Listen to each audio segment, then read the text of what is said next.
We've just ticked over to 11 o'clock, so we'll get started. Welcome to the 5th episode of Coffee Conversation for 2024, and it's the 85th episode overall since we started these ones a long time ago. It feels like a long time ago. Please feel free to ask questions as we go along and make comments. It's a conversation, so yeah, not just about me talking, fortunately. As we start, Outdoors Queensland respectfully acknowledges the traditional owners and custodians of the lands where we gather across Queensland and across Australia, Scots and South Australia.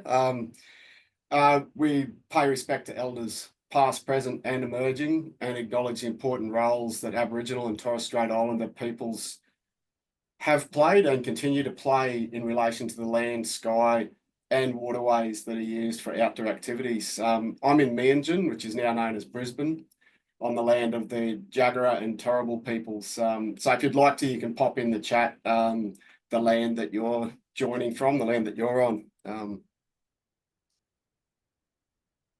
I just want to also acknowledge the significant work that various government departments and agencies do, and ministers, I suppose, in relation to outdoor activities, including the good folk at the Department of, well, it's Sport and Rec within the Department of Tourism Sport, I think still. And we do receive funding from the Queensland Government, which supports outdoor activities across the state, and the funding that allows Outdoors Queensland to do what we do through the Active Industry Base Fund grant is the one that we receive. So just want to acknowledge that. As I said, this is our 5th episode of Coffee and Conversation for 2024. Mark Squires, our operations manager, is my co-host today. Big thanks to Mark for all his contributions. Today he's, for some reason, permanently on mute, which is disappointing, but yeah, I'm sure he'll contribute in other ways today's session.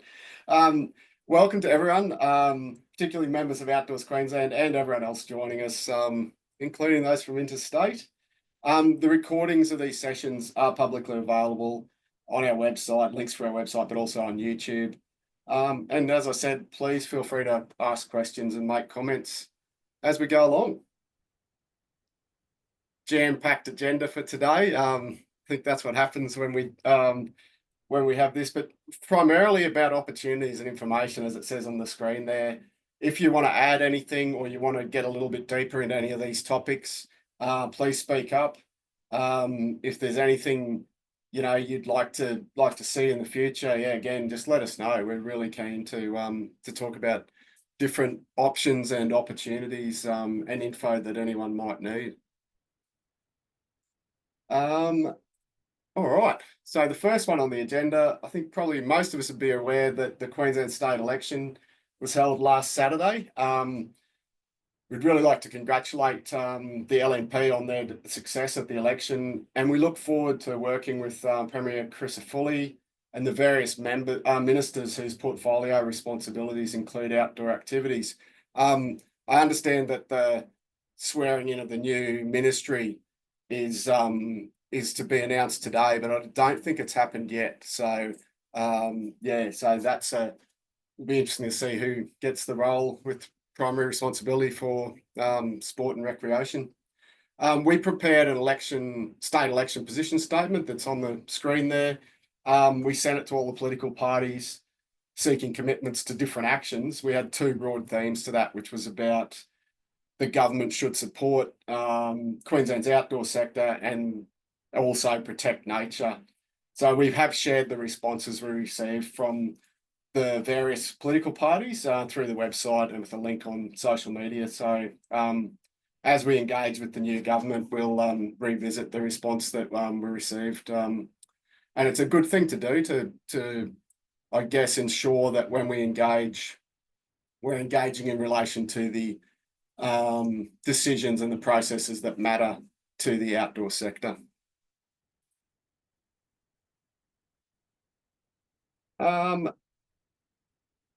But coming very soon, the Outdoors Queensland Awards. So they're going to be held at Ridges South Bank in Brisbane on the evening of Friday, the 29th of November. I almost said October, Mark. 4 weeks to go today. So we normally hold those awards. In previous years, they've been the final Friday in October, but we've moved it to November. It's all about recognising and rewarding excellence in the outdoors community. And the finalists, it's quite an amazing group of finalists again this year. The quality of nominations and finalists is quite remarkable. So I'd really encourage people to come along. Tickets are still available on our website. You don't have to be a finalist or a supporter of a particular finalist to attend, but you're welcome to do that if you are. We're really grateful for the sponsors who make the awards possible. Listed the logos there on the screen. Queensland Government, Active Queenslanders Industry Alliance, Beck Fox Unleash Your Power, K2 Basecamp, Equipped Outdoors, and the new event sponsor for this year, Protect Beautiful Queensland. So quite grateful for that. We would love to see heaps of people coming along to celebrate the year of achievements. So if you're keen on that, yeah, tickets are available on the website, and I think Mark's just shared the link in the chat. So over to our first guest speaker for today.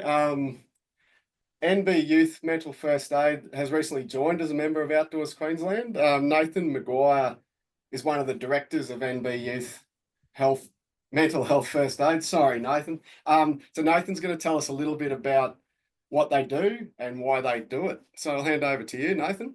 Yeah, thanks, Dom. Can you hear me okay? Yes, mate. Yeah, thanks for the opportunity. And in the language of local Gubbi Gubbi people here, Nara, which is hello. We're new to Outdoors Queensland as of this year, so NB Youth Mental Health First Aid are now financial member of Outdoors Queensland, and we Brendan McCauley and myself just would like to introduce ourselves, I suppose, to the community and let you know a little bit about who we are and what we're offering. So my name's Nathan Maguire, and together with Brendan, we're both guidance counsellors here in Queensland, and been involved with club and school sport as players and coaches over the years. And in our line as school counsellors, we're often working with young people that have diagnosed mental illness, so more of that pathogenic sort of work that we've been doing in the schools. And we sort of put our heads together and tried to work out what could we do in the community that could support early intervention and awareness. And together we sort of acknowledge that sports, fitness, outdoor activities usually go hand in hand with health and well-being. That exercise, fresh air, social connectedness, goal setting, sense of personal achievement, which can all have positive impacts on physical, mental, and social well-being. So, we thought, well, sporting teams, clubs, associations can be a great place to give and receive mental health support, given the accessibility, connection, informal approach in these organisations, the positive role models that we have within those organisations, positive structures, camaraderie, teamwork, that sort of thing. So together we started this profit for purpose partnership that delivers youth mental health first aid to organisations in Queensland, but what we're doing is the online sort of work, so it's accessible by those that live in remote areas throughout Queensland, and could go nationally, but at the moment we've just been focusing on Queensland. We've been working with the Queensland Rugby League this year, and we've been delivering youth mental health first aid to the volunteers that form the support squad for the QRL. So that's something we've been looking at this year, and now we're sort of opening up what we're doing and offering it to members of Outdoors Queensland at a reduced rate of $200 per person. And thanks, Dom and Mark, for advertising that on your site. We've already had some interest, which is great. Our next course that we're offering to members is on the 9th and 10th of December. So yeah, thanks for that. So a little bit about youth mental health first aid for those that haven't heard about this before. So it was developed by Mental Health First Aid Australia. So we didn't come up with the course or the program. We are licensed facilitators to deliver.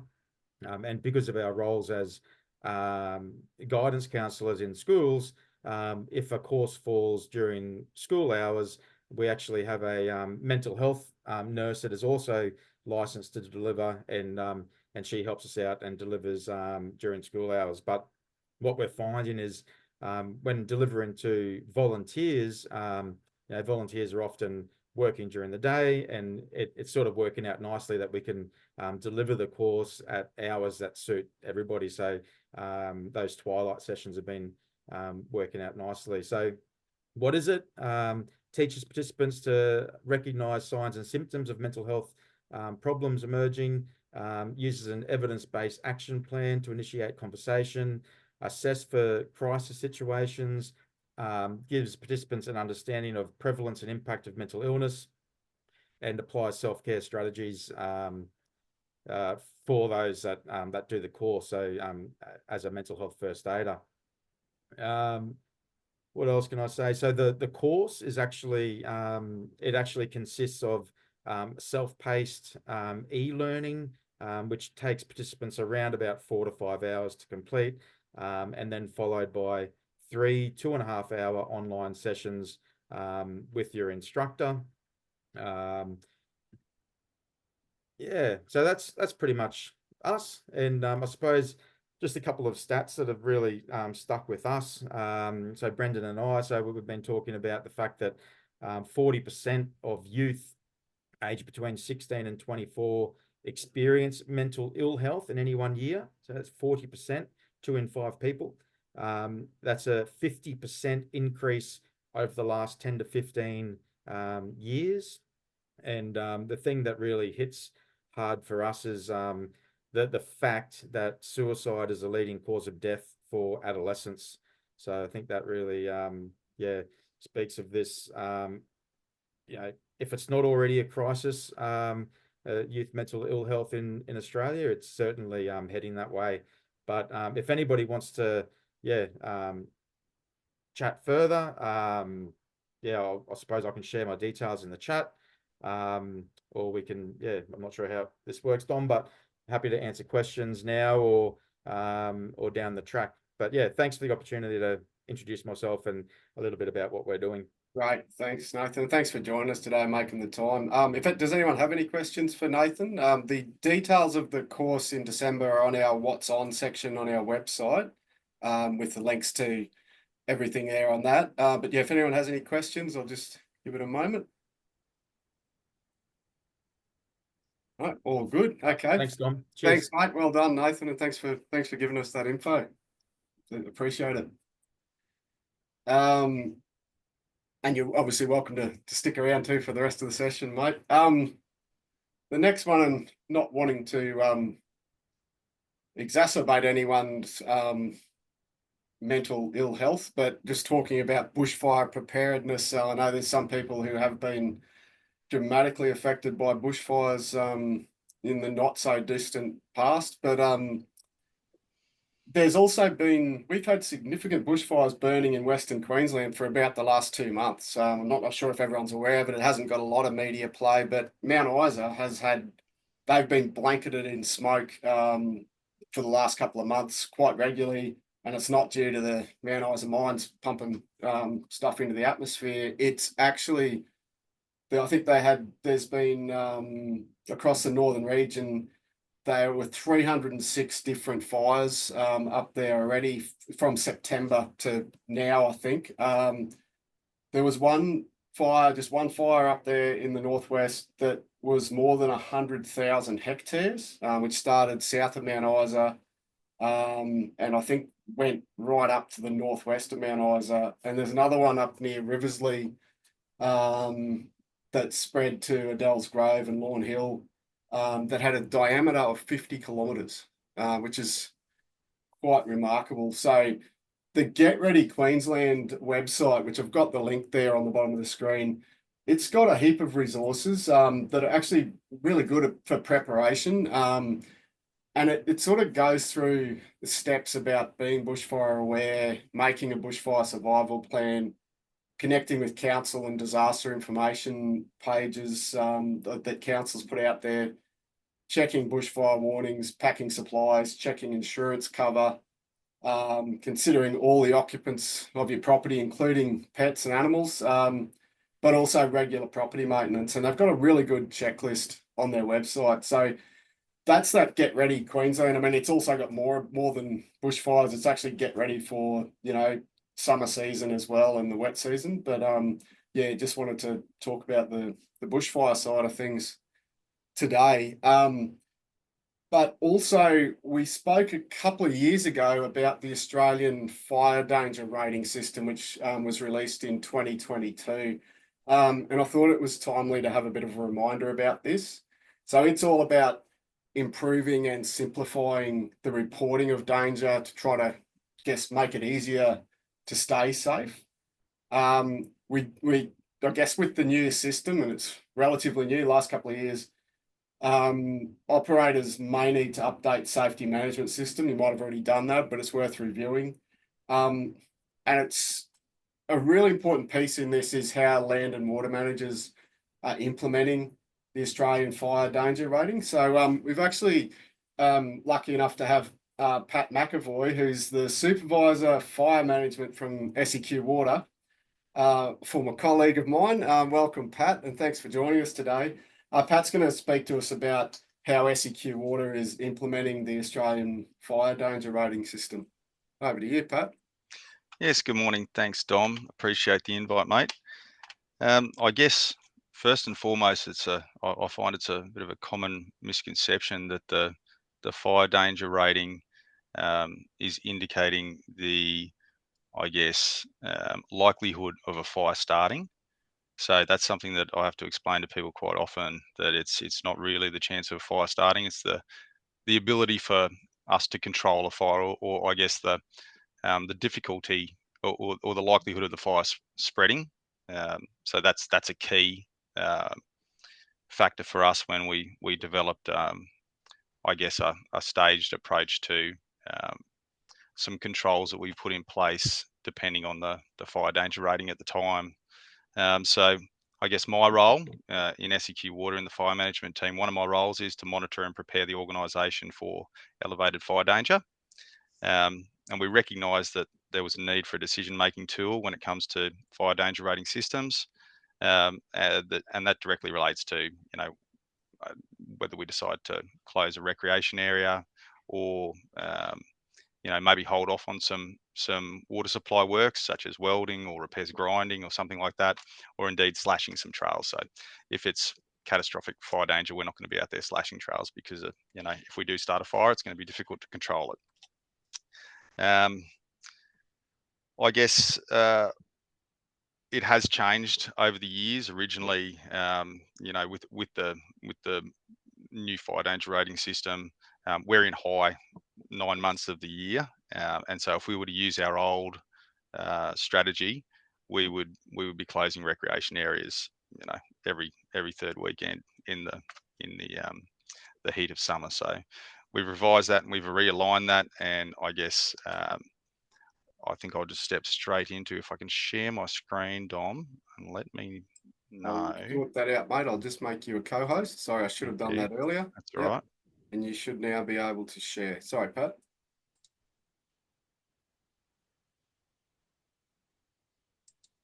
Is it letting you? Let me see. Is that working? No.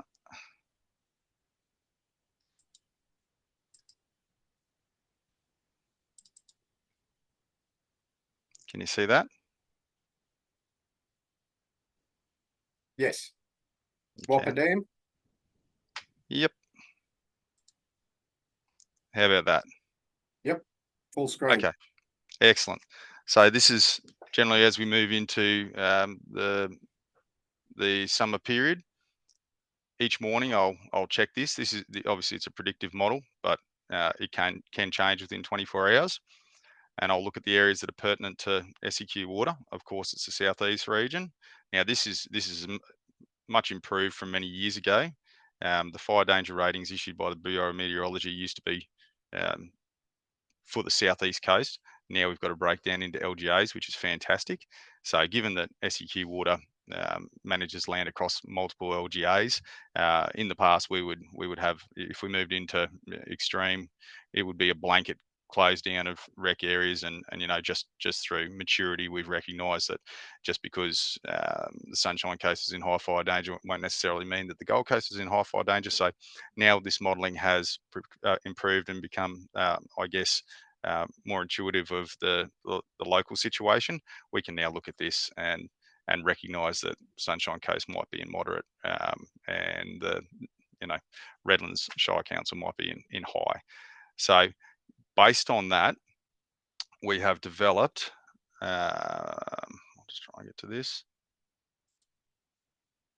stepped approach. Pat, we're yes. still on your Whopper Dam Sunshine Coast. Oh, okay. Well, that's not going to help. Thanks. It's a lovely photo, mate, but I think you're talking to a different slide at the minute. I certainly am. Hold on. Let me try again.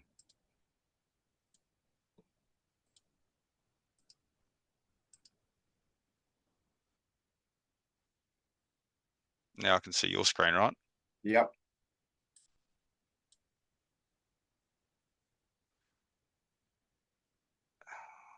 Sorry, Dom. You're right, mate.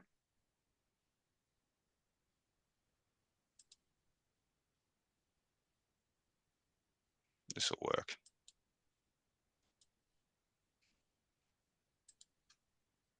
Can you see that?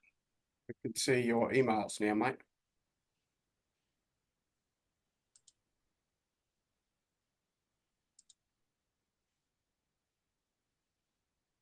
What I will do,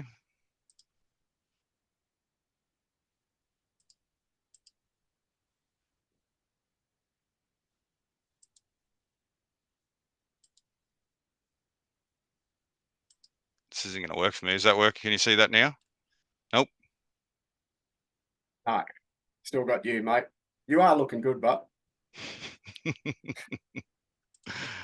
just bear with me.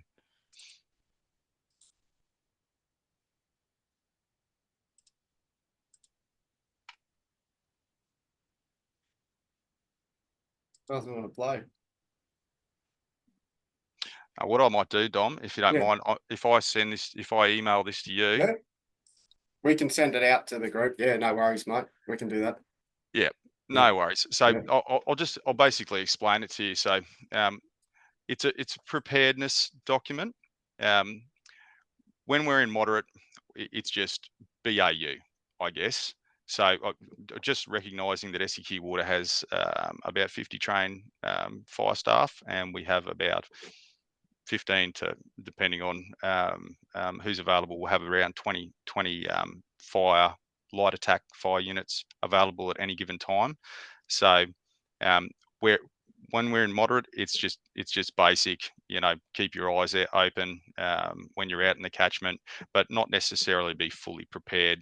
As we move into high fire danger, so 24 to 49 fire behaviour index, we ask all crews, so there's an alert that goes out, and we ask all crews to make sure that they've got their vehicles loaded with water and they're prepared to respond.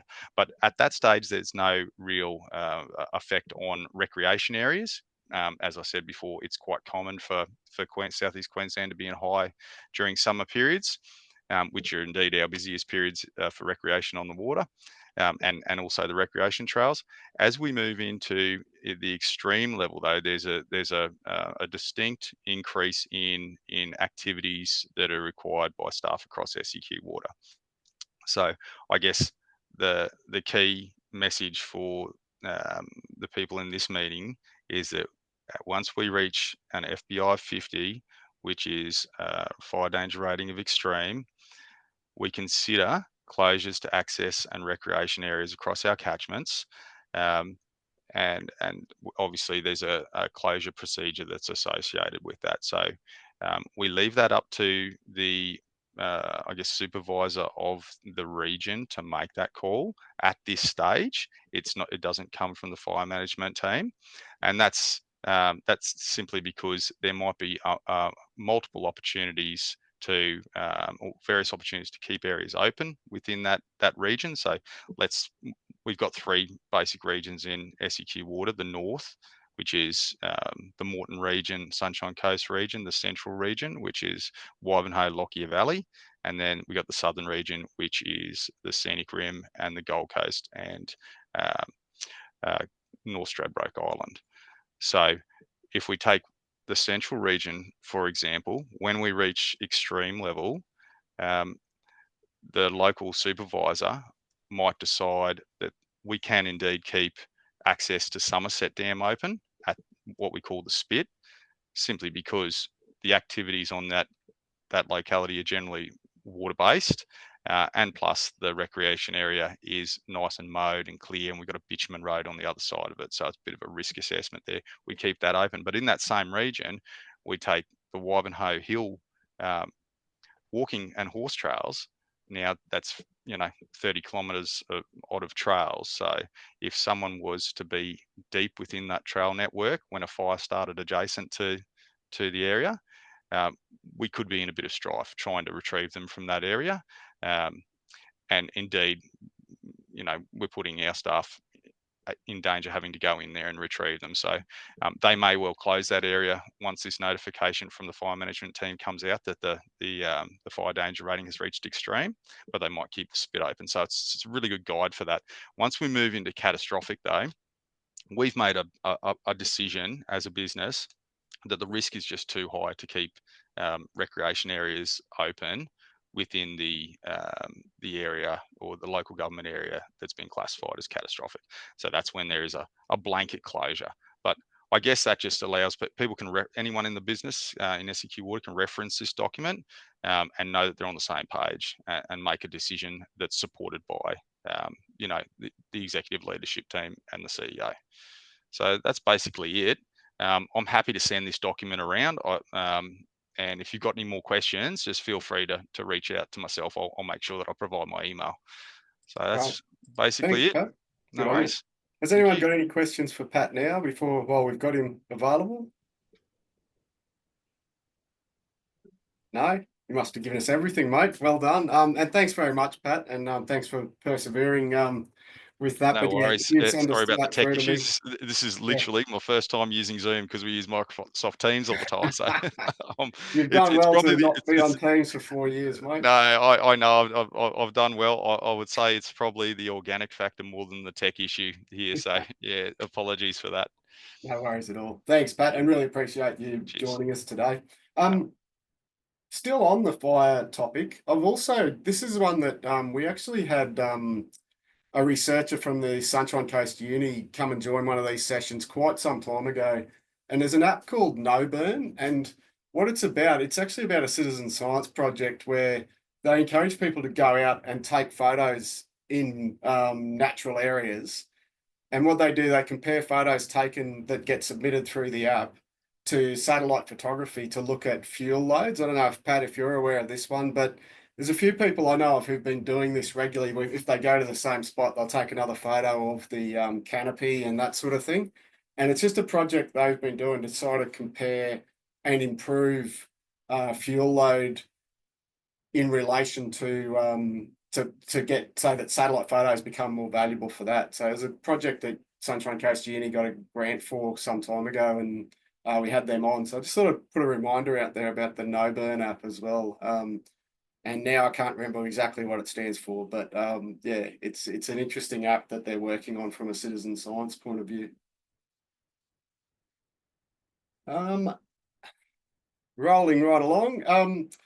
We've just finished up our outdoor sector survey for 2024. So some of you may remember in 2023, we did a major project, the Queensland Outdoor Census, which was all about the size and the scope of the outdoor sector, and we got some great insights from that.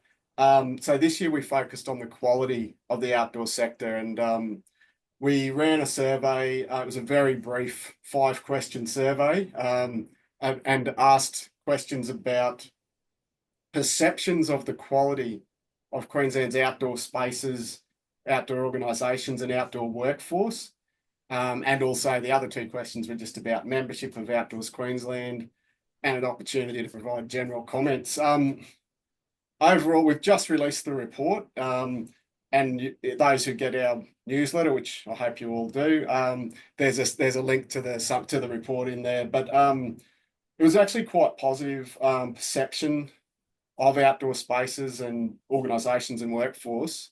The average response to those 3 questions about that was 7.5 out of 10, where 10 is perfect and 1 was terrible. So it's great to see we weren't at the terrible end of the scale as far as that side of thing. And we actually didn't get anyone rate a 1 or a 2 on any of those on that scale to the questions. So, and it was a mix of members and non-members, which is good to see too, that we've got that range of different comments, and they're all in the report too, if you want to have a look. So talked about suggestions about Outdoors Queensland's services and workforce training, access to outdoor spaces, and also improved government processes. And it's nice to have Pat come along and sort of explain the Seqwater processes as well, in relation to the fire stuff. And it's just a good opportunity to think about some of those. But yeah, if you want to check out that survey report, it's there, and yeah, I'd really recommend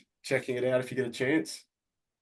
And a big thanks to everyone who actually completed the survey too, which is always good. A couple of things on a couple of Outdoors Queensland projects. The Good Practice Outdoors Female Leader project. So we received a grant from the Queensland Government's Active Women and Girls program to deliver this project. And it's focused obviously on female leaders, whether volunteer or paid roles. We've been running these sessions monthly since July. They're fully booked out for this year. And we've got some more sessions available in the first half of next year. You can book on that online right now for those. Dawn, who's our office manager, has been taking the lead on this project, and I think he's doing a great job with it. I see Murray's online there too, who helped Dawn with some of the testing of it early on. So yeah, and has also been involved. So thank you for that too. Appreciate that. Thanks to the guides for your assistance and support of that project. I really appreciate it. So if anyone wants any more information, they're 2 online sessions, and we're looking at an extra bonus session in the new year as well for everyone who's interested in that. Beyond the Active Women and Girls funding, which takes us through to June next year, we'll then look at rolling that same program out for other cohorts and for other people across the outdoors. So it's all about familiarity with the Adventure Activity Standard and Good Practice Guides, and building up that that knowledge and skill base, I guess. If there's any questions as we go along, feel free to jump in or put your hand up. Yeah. Whoa, there's a video. My name is Avati, and I want to tell you about our new program. We know working towards compliance with the Australian Adventure Activity Standards can be daunting. The Good Practice Outdoor program has been developed to help you project manage the volumes of information you will encounter as you work towards compliance. It is a tool that will step you through the adventure standards and track your progress. We want to upskill the knowledge of female leaders in the adventure standards.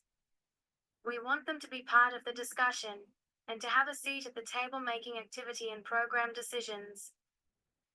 Being part of these discussions could improve job satisfaction, increase responsibility, and further advance their careers in the outdoor industry.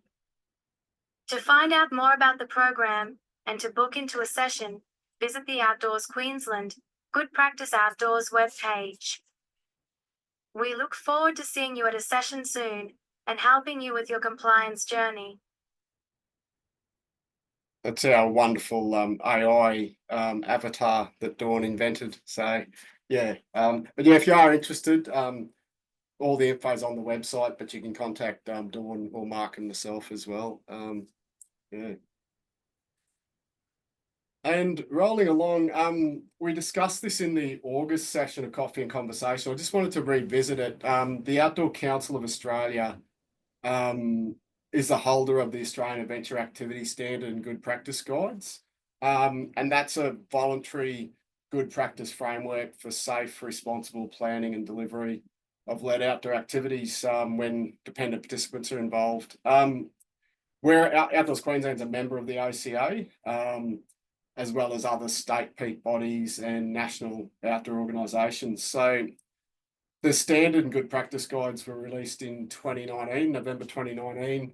So OCA is conducting a review of the documents. They've obtained funding from various state and territory governments to keep this standard and good practice guides current, which is great. And it is really great to see the various governments investing in that. The OCA is going to roll out this the review over the next 18 months or so. It's due to finish by June 2026.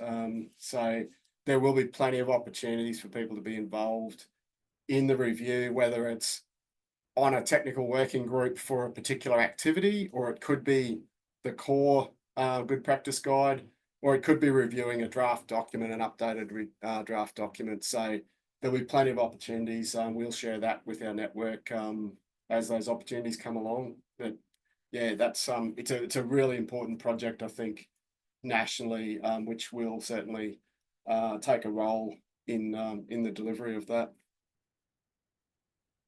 If any questions, please sing out. So yeah, the next one, ATHRA, the Australian Trail Horse Riders Association, have developed the Slow and Say Hello brochure, which is all about trail etiquette, good trail etiquette, particularly for multi-use trails. So Claire Tolscher's here, who's Executive Officer of ATHRA. Claire, did you want to give us a bit of a summary of this campaign and what the goals are and how it's working?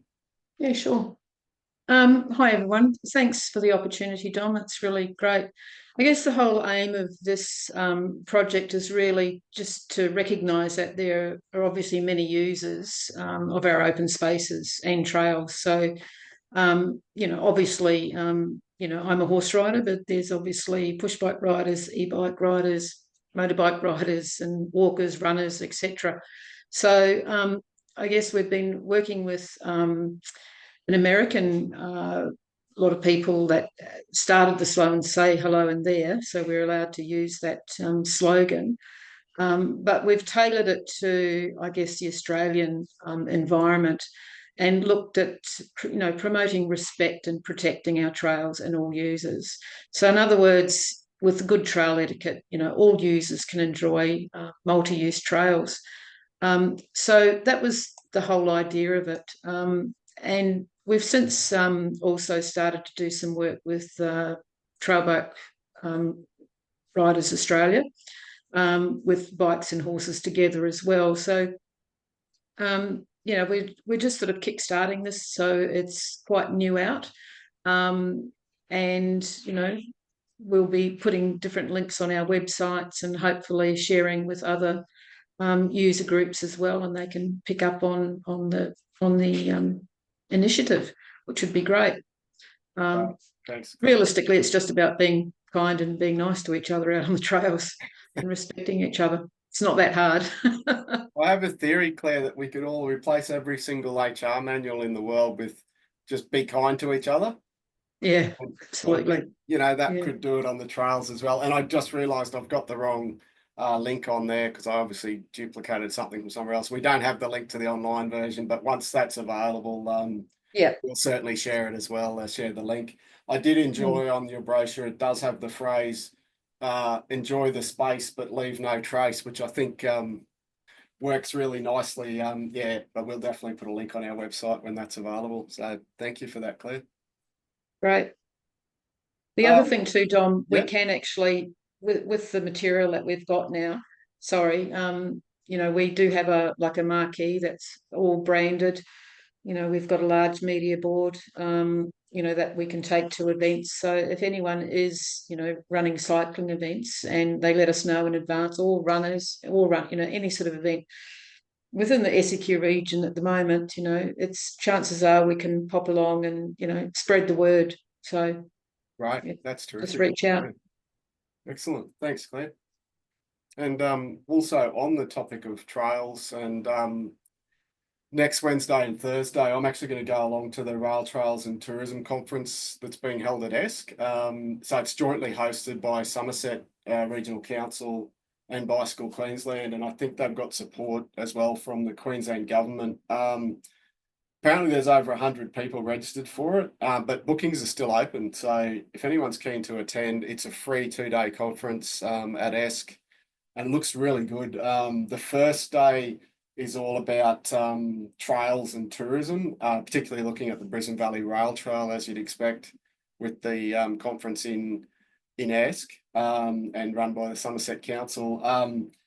It looks really interesting. They're trying to look at different, you know, aspects of trail tourism, visitation, different markets in that space, business opportunities, and promoting sustainable and steady growth in trail visitation. So I think it's a really good thing that they're putting on. The second day, which is the Thursday, Bicycle Queensland are actually hosting that, and it's about basically how to develop a rail trail development toolbox is what they're talking about, building that collectively, that transforms a line on a map into an actual trail that everyone can enjoy. So I think it'll be an interesting couple of days to talk about trails and how we can do that. So I've got the link there on the bottom of the screen, and it's just on the Experience Somerset website. I think it's a really good one. So it's a couple of days. So yeah, if you're keen, check it out. I just saw Abelia put a comment in there. Yeah, if you're keen, I think you'd certainly have a bit to add to that as well. I should have said before, Abelia's from Pick Tracks, which is also a finalist in the Outdoors Queensland Awards, and also as an app that basically you can use to log your journeys and your experiences. So yeah, it probably would be a really good one, Abelia, that I reckon you could add a lot to that. So yeah, feel free to check it out. And Claire's just said the Go Slow and Say Hello stand will also be there. It's all connected. Look at this. That's why we have trails, to connect people together. So don't know if Seqwater's making an appearance, Pat. Pat did talk about the Wivenhoe Hill trails earlier, which are right nearby the Brisbane Valley Rail Trail. But yeah, that's great. Yeah, it'd be good to have different catch up face to face. All right. Yeah, if anyone wants anything else, yeah, check out the website. I think it's going to be a good event. Yeah, and great to see. A couple of surveys I wanted to let everyone know about. The Healthy Land and Water have a stewardship survey. So this one's all about actions and efforts being taken to improve the health of waterways and catchments by organisations right across southeast Queensland. So they really want to get as many organisations, members of the public, community groups, First Nations peoples, private landowners, councils, to fill in the survey and talk about what stewardship actions are being undertaken. I think it's a pretty easy form to complete. I think you can even upload photos, etc., and it somehow magically does some stuff like Abelia's Pick Tracks does to put the photo, the location, everything onto their system. And they're incentivizing completion of their survey, where I think there's a few gift cards available. They do want their survey completed by the 1st of December. So you've got a whole month to do it, but it's worth doing, I think. So we've got a link to a news story with that survey, with a link to the survey. And they do reassure people, if you add your details to win the gift card, they will de-identify all the answers, and you'll go in the random prize draw, but your name won't be associated with your responses. So there you go. This one is a really important one. So AQIA, the Active Queenslanders Industry Alliance, who we're a member of, they have a diversity and inclusion advisor, Matt Levy, who's a Paralympian. He's put out a diversity survey, which is about assessing the state of diversity and inclusion across Queensland's active industry and looking to identify areas for improvement. Matt's looking to assist businesses, organisations, employers by creating some resources to grow our workforce through diverse communities. And I think they've got a gift card on that one as well. Although it's more than a gift card, it's a gift card plus a signed copy of the book that Matt's written, which is pretty interesting. So worth checking out that survey as far as whether you are currently have good practices in relation to diversity and inclusion or not. He wants to basically get a baseline so we can understand more of it. So anyone in that space encouraged to fill out that survey as well. I think it's still open for a couple of weeks. So we have put some information about that, and there's a link on our website as well, which Mark's just shared again as we're rolling along. This next one is a specific, the Outdoor Recreation Training Package review. So Human Ability is the Jobs and Skills, National Jobs and Skills Council, and they're responsible for skills and workforce development for the recreation industry, alongside multiple other industries, which includes health, disability care, aged care services, early childhood education. There's a couple others that I'm forgetting. They've got a pretty big remit, but one of their first big projects is actually the review of the Outdoor Rec Training Package under the VET system. So it's actually a really important project. The VET qualification pathways, it's an important way of getting qualifications for workers, whether paid or volunteer, alongside the tertiary system and also on the job training and experience. So just wanted to let people know that's underway. They're forming up some technical expert groups to drive that. But yeah, just wanted to highlight it as something to keep an eye out on, and we'll certainly provide updates on that one. And this is probably one that's close to Bill's heart. The Commonwealth Government are actually seeking expressions of interest or tenders for the commercial delivery of training support services, which includes adventure training. And so they've got 3 disciplines that they're looking for in that. So roping, which includes abseiling, canyoning, caving, top rope climbing and lead climbing. Water-based activities, so whitewater kayaking, whitewater rafting, and also sea kayaking. And then alpine, which is Nordic skiing, snowshoe, backcountry skiing, and ice climbing. So they're looking for people who can provide training services to the Defence Department for all of those. The tenders, I think it closes the 20th of December. It does close 20th of December. All the details on the website with a link. And I think the submissions they've got information about it, but I think submissions open next week. So it's right across the country that they're looking for these services. So I just want to let people know, if you know anyone who provides those sort of services, and particularly in training, yeah, let them know about it. We'll also publicise it. Bill, did you have a comment? Just a funny story. Go for it. In 2002, I tried to persuade Defence that we should have, an ADF bobsled team or an Army bobsled team, because the Brits do it, the Americans do it, the Canadians do it. And the response was that it was too dangerous, which I thought was rather hilarious given what we do in war. But anyway, yeah, it's nice to see that the attitude is slightly changing. Well, they're moving to bringing in outside organisations to train the Defence Force personnel, which is also interesting, I think. So, yeah. Well, the Brits do a really good job of what they call adventurous training. Mm.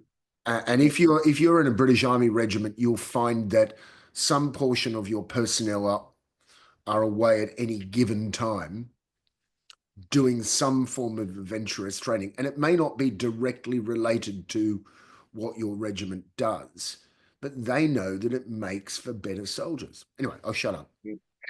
Thanks, Phil. And sorry, Teresa, I've just seen you put a comment in the chat about fire preparation. Did you want to talk to that? I'm sorry about that. No, that's okay. It was just a little aside. Firstly, thank you for all these links and everything. It's just amazing amount of things going on in the background. Incredible. ABC on Life Matters on the 24th. I've just sent Mark a link to the listen. It's 22 minutes, but it's about psychological preparation for fire. Imagining yourself in a fire situation. We're very good at cleaning the gutters and cleaning out piles of debris and whatever, but we don't think about how we're going to emotionally react in that situation. So it's about, making that part of your planning and preparation, whether it's an organisation or whether it's you personally, how your personnel are going to react, what jobs do they have to do, all of those things that are really critical. And, and I'm in a rural fire brigade here. I've had 2 call outs right while I've been sitting here. Of course, I can't get to them, but that thing too about being prepared when a fire call comes. What are you going to do? Yeah. Yeah, And great. are you Thanks, emotionally Teresa. ready? Yeah, we'll share that link as well. Yeah, that'd be good. It's a really good listen, and it's a lot of it's interviews with people from Victoria and the catastrophic fires down there. But the same thing is becoming increasingly likely to happen here too. Sadly, yes. Yeah, thank you very much. Yeah, we'll share that as when we send the email around. Thanks. And sorry I didn't see your message No, earlier. that's okay. No problem. Yeah. Thanks, Dom. No worries. Rolling along, ClubIQ, we spoke about this a while back, Sport and Rec Queensland. They put out this, they launched it in May this year. It's all about helping clubs become more successful. There are 3 real things that they have identified that this can help with. Firstly, helping people understand the law that applies to clubs, or the laws, helping people run good meetings, which it's not just run meetings, it's running good meetings, and then helping people to manage money well within a club. So there's some really good resources on it. They're quite practical, and they actually have a series of really short videos to make the content more accessible, which I think is a good way of getting into it. So really recommend checking out the ClubIQ resources, which are on the government website. A little reminder about the National Outdoor Education Conference, which is in Gippsland in Victoria in early December. I think tickets are still available. They must close pretty soon. It's a big conference, and I think they've had pretty good sales as far as I understand. So it's about 2 hours southeast of Melbourne at Federation Uni. And that's hosted by Outdoor Education Australia and Outdoors Victoria, one of our sibling organisations. Yeah, I think it'd be really worthwhile. Mark and I are going to go. I think there's quite a few other people heading along to the National Outdoor Education Conference. So yeah, I think it's worth a look if you're lucky enough to be able to go along. This one here, I just wanted to reflect on our coffee and conversation sessions, which actually started way back on the 27th of March 2020. They were a direct response to a certain COVID-19 crisis. And it was really all about our outdoor sector was in a real state of uncertainty alongside so many other industries when the pandemic was declared. And the world just changed dramatically and quickly. So we literally came up with the name Coffee and Conversation only because we claimed 11 a.m. Fridays to deliver these things. So we had 40 people join our first session to discuss what the outdoor sector might be facing, We held weekly sessions right through 2020. Had some amazing discussions about compliance with COVID safe industry plans and for outdoor rec and outdoor education. And also all the government directions that kept coming out about COVID safe events. We had fluctuations in attendance numbers depending what was going on, but everyone really seemed to agree they were valuable. We went fortnightly through 2021. Then we started off fortnightly in 2022 and then went to monthly. And then during 23, we did 12 monthly sessions. That's when we claimed the first Friday of every month. We've done 5 sessions this year, January, February, and then we went to quarterly. A lot of people, this session, I've had people ask me if they can join the coffee and cake session or the COVID conversation. And my favorite, which I think my wife came up with, was just, are you doing Outdoor Talk Fest this week? Where it was often a yes, but it was all about having the chat, I guess.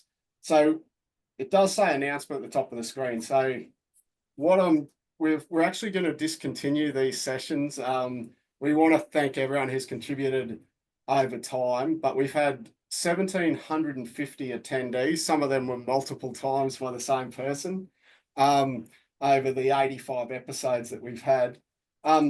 We've actually got some awards for the most regular attendees. Of course, we had to trawl back through all those attendance records back to March 2020, and no one really wants to get in that time machine. So Mark and I decided we'll give highly commended to non-Queenslanders who attended the most, which was Laurie Mode from Outdoors New South Wales and ACT, and also Dave Chitty from Victoria. The bronze medal for the person who attended the third most of these sessions goes to, I haven't got a drum roll for you, but it goes to Andrew Critter Boyle, and that's not just because he's the current Outdoors Queensland president. The silver medal, even though his sound's not working, goes to Mark Squires. Mark missed a few sessions in 2023 when he was on long service leave, wandering across the UK, but I think he even might have joined one then, I can't remember. And the gold medal, if there was one, would go to me. So since that first episode, I've missed a couple of the 85, but I've been here for most in the host chair. So I even joined from a picnic table up in far north Queensland in the rainforest at one point, which was nice. And it was also a little bit humid at that time. I really enjoyed them. I liked the curly questions, and the guest speakers have been great. And although I like to finish on time, I actually don't mind when a session runs over time, because it means people are generally contributing to the conversation. So I'm just going to hope this works as I go to what we're going to do next year. So that was my high-tech innovation of single topic outdoor forums next year. So we'll deliver some forums in person, some so face-to-face. We might do some, we'll do some online, and we might also flirt with doing hybrid options, but that seems to get very complicated very quickly in my experience. But we all like a challenge. So we'd love to hear from you about topics and guests for sessions. If anyone wants to let us know what you'd like to see or hear, we really want to have different guest speakers, and particularly single topic sessions. So what are the burning sessions you'd like to see addressed in a single topic forum next year? And thank you, Teresa, for your message there in the chat. Abelia, thank you. Yeah, picktracks.com. Check it out. I think it's well worthwhile. Yeah. So that pretty much brings us to an end. A few reminders: the Outdoors Queensland Awards, NOAC, as I said.